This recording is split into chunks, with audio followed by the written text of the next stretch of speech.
Hello everyone! So in today's video, I am going to be talking about some sustainability terms, and I have created a list of 26 words from A to Z that are all important terms that I think should be understood in terms of the full definition. So I'm going to be going over that list with you. So the problem with aerosols is the active ingredient can be a hazardous chemical, and the can is capable of exploding or turning into a dangerous projectile, so it's best to avoid aerosols.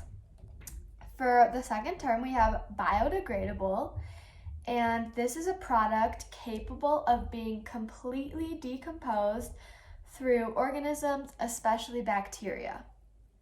Composting is the biological decomposition of organic materials in the presence of oxygen, heat, and organic residues. Desertification is the degradation of land in arid, semi-arid, and dry subhuman areas, resulting from climatic variations, but mainly from human activity in most cases. Ethical consumerism is buying things that are made without harm or exploitation of humans, animals, and the natural environment. Footprint, in an environmental sense, is a measure of one's impact. Greenwashing is a marketing tactic that incorrectly portrays green or eco-friendly products for the purpose of marketing and sales. Hard waste is household garbage, which is not usually accepted into trash bins. So, for example, old stoves, microwaves, most household appliances go under the category of hard waste. Intergenerational equity is a really great term.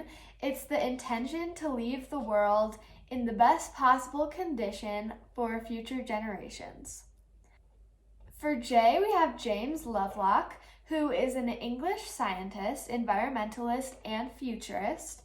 He is best known for proposing the Gaia hypothesis, which postulates that Earth functions as a self-regulating system. As he turned 101 years old, Lovelock stated, "The biosphere and I are both in the last 1% of our lives." For K, we have Keystone Species, which is a species that has a disproportionate effect on its environment relative to its abundance. Keystone species affect many other organisms in an ecosystem, and they help to determine the types and numbers of various other species in a community because they're so abundant. Leachate is the mixture of water and dissolved solids that are usually toxic that accumulates as water passes through waste and collects at the bottom of a landfill. For M, we have market benefits, which are benefits of a climate policy measured in terms of avoided market impacts, such as changes in resource productivity and damages to human-built environment. So some examples of changes in resource productivity are lower agricultural yields and scarcer water resources, and then some examples of damages to human-built environments are coastal flooding due to sea level rise. For N, we have natural, which is a term you may be familiar with, but you may not know that a product containing greater than 2% of natural ingredients can be called natural. This term is not regulated very much and can mean a variety of things. Natural products come from plants or flowers, and some do not contain parabens, sulfates, or other harmful substances.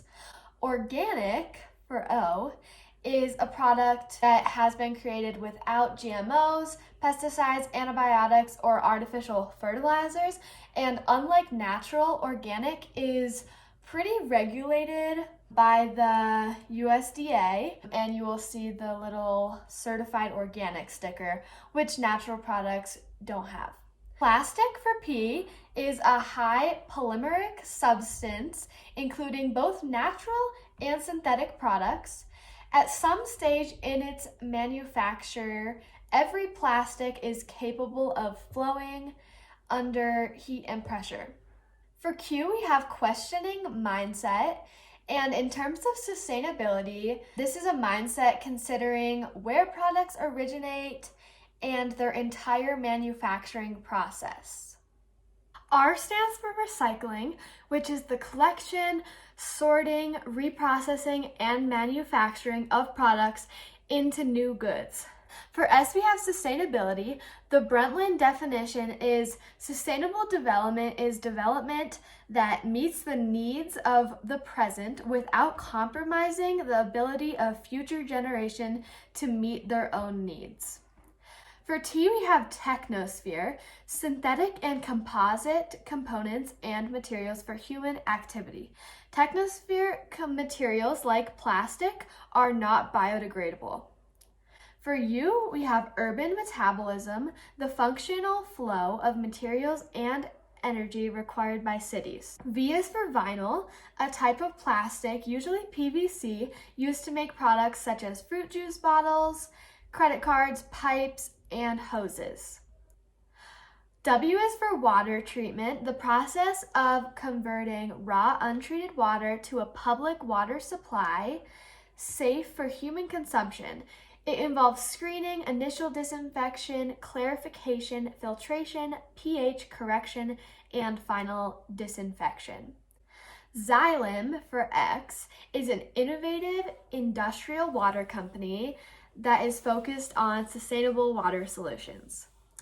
Y stands for U, a person who is fully capable to take responsibility of their actions and choices which affect the planet. Last but not least, Z stands for zero waste, which is the redesign of a lifestyle so that waste can ultimately be reduced to zero, ensuring that byproducts are used elsewhere and goods are recycled.